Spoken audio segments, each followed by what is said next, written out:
Price lord. நான் pastor Roshan Shan. Black magic act இப்படி ஒரு சட்டத்தின் கீழே Jesus calls ministry evangelist Paul Dhinakaran அவர்களையும் அவர்களுடைய குடும்பத்தினருக்கு மீதும் எஃப்ஐஆர் பதியப்பட்டிருக்கு. மகாராஷ்டிரா மார்ச் மாதம் 13 15 வரை மகாராஷ்டிரா பிரேயர் ஃபெஸ்டிவல் என்று ஒரு ஜெபத்தை ஏற்பாடு செய்து நடத்தினார்கள். இந்த ஜெபத்தில் கிட்டத்தட்ட 50,000க்கும் மேற்பட்ட விசுவாசிகள் பங்கு பெற்றுள்ளனர். மகாராஷ்டிராவில் சங்கிலி என்ற இடத்துல இந்த பிரார்த்தனை கூட்டம் நடந்திருக்கு.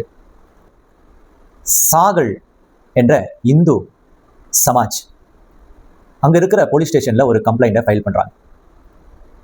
அந்த கம்ப்ளைண்டின் பிரகாரமாய் பால் தினகரன் மற்றும் அவருடைய குடும்பம் அந்த கூட்டத்தை நடத்தினவர்கள் மீது கிட்டத்தட்ட 5 பேர் மீது எஃப்ஐஆர் பதியப்படுது. உங்களில் பல பேருக்கு சகோதரன் பால் தினகரன் ஜீசஸ் கால்ஸ் மினிஸ்ட்ரி மீது விருப்பு இருக்கலாம், வெறுப்பும் இருக்கலாம். ஆனால் அந்த விருப்பு வெறுப்பை தாண்டி இது இந்த பிஜேபி அரசாங்கத்தின் கிறிஸ்தவ எதிர்ப்பின் இன்னொரு அடையாளமாய் நாம் பார்க்க வேண்டிய கட்டாயம் இருக்கு. அவர்கள் எந்த காரியத்தையும் நேரடியாக செய்வது கிடையாது.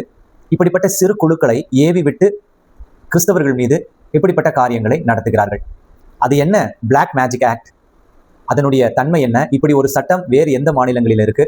இதனால வரக்கூடிய நன்மை தீமை, இந்த காரியத்தை மாத்திரம் இந்த காணொலியில நாம பார்க்க விருப்பம் உள்ளவர்கள் நீங்கள் தொடர்ந்து பார்க்கலாம். வாங்க காணொலிக்குள்ள போகலாம்.